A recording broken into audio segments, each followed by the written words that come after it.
Welcome back once again. Thank you so much for joining us. As promised, we're talking trends and what's been trending on social media this week. Well, one of the stories we'll touch on is Hollywood actress Rosie McGowan's birthday message to disgraced producer Harvey Weinstein. It turns out that she was one of several actresses who accused Weinstein of sexual assault. This gave birth to the #MeToo movement. Remember that? And in the message, she declares victory in the battle against him.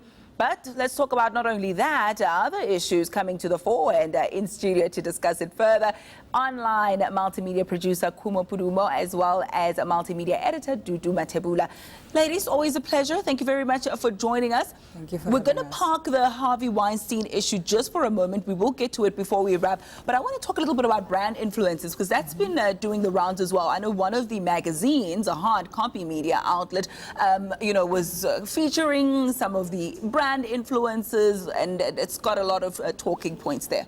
Well, it's one of those things that have been quite incredible in South Africa.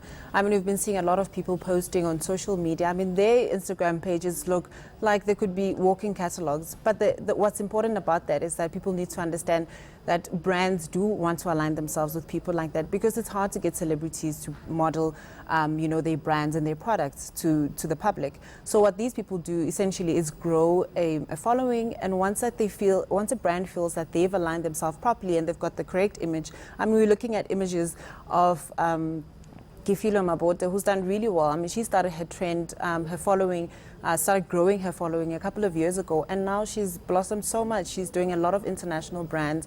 Dolce & Gabbana, one of those people who are aligned with her brand. And what's beautiful about it is that she also uses a lot of local brands. Is there money in it? Definitely. There is money in it. It depends. I mean, not for everybody. Remember, such careers start off as blogs, and they start off as just people writing about fashion and styling. And when you look at the brands that start coming onto you and saying, we want to work with you, those people are obviously paying. Definitely want to look out there. I mean, there's also Rapeleng Mudutle as well. Yeah. Quite a lot of people there in that space, and I don't know, where the topic comes from, but the issue of brand influencers, definitely one that has been making headlines.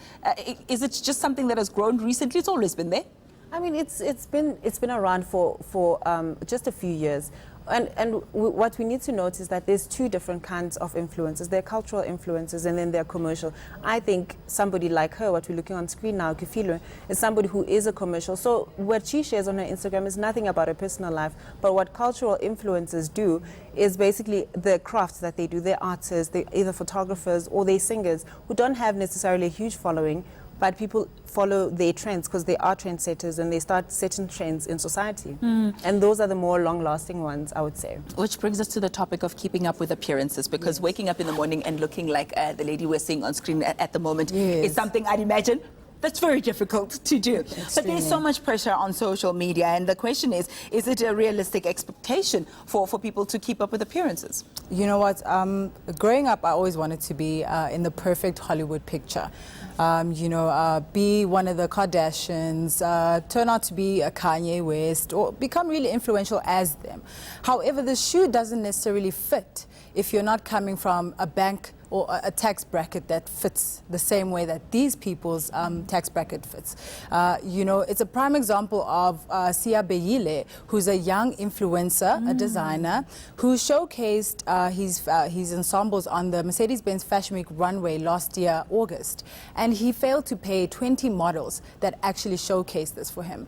And that's also an unrealistic expectation that he had on himself, to sort of match up to what society standards expect of him as an influencer, because he's been traveling globally, he's been having conversations with people like Kanye West, he's showcased Matkosa Laduma, and he's obviously trying to keep up with appearances, and it's been failing. So he's eventually signed up for bankruptcy, which then shows you that the downfall of it all is that you can't really keep up with the Kardashians.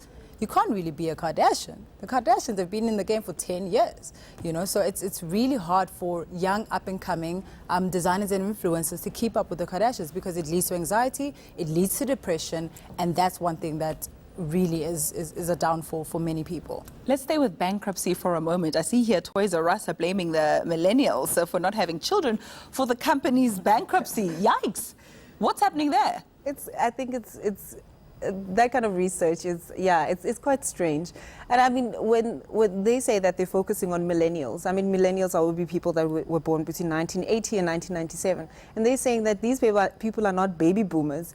And when you compare it to other generations, I think those people have kind of recreated rather, and they've had lots of children, and that's what the store has depended upon. So it's quite strange that that's the only driving force for their numbers. I don't know. I just think the children are going, to technologically advanced mediums of play. You know, they've got your tablets, they've got cell phones, got and drones. I don't know. They've got drones. I don't know if they want to push toy cars on the ground anymore. They should for their fine motor skills, but I don't know if there's a market there. So perhaps Toys R Us should look at evolving or dying. I don't know if you want to blame people for having children or not having children. Anyway, I got in trouble once for a related topic, so I'm going to move swiftly along and go to the main issue that I highlighted just at the beginning of this conversation, and that is Rosie McGowan sending Harvey Weinstein that birthday message there. Tell me more.